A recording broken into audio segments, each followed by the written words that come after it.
میں آپ کو ایک اور بات بھی بتا دوں کہ میرا قرآن مجید کے ساتھ جو معنوی تعارف ہوا ہے پہلی مرتبہ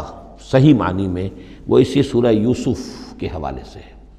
اور سورہ یوسف کی تفہیم القرآن مولانا مودودی کی۔ 1947 میں میں میٹرک کا امتحان دے چکا تھا، ہمارا رزلٹ بھی آ چکا تھا،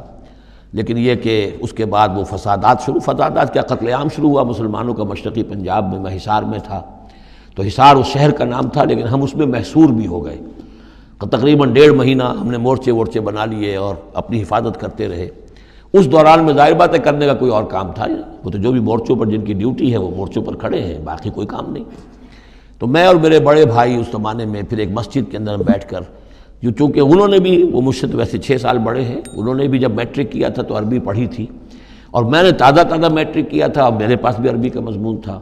تو پھر یہ ہم پڑھتے تھے۔ اور ترجمان القرآن جو مولانا مودودی کا رسالہ تھا، اس میں ان دنوں تفہیم القرآن میں یہ سورہ یوسف کی تفسیر شائع ہو رہی تھی،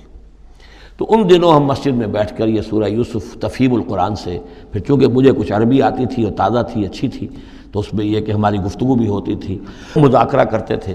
تو اس طریقے سے جو پہلا بیرا، اس سے پہلے بھی بہرحال یہ کہ قرآن ہے، اللہ کا کلام ہے، اللہ کی کتاب ہے، ہمارا اس پر ایمان ہے،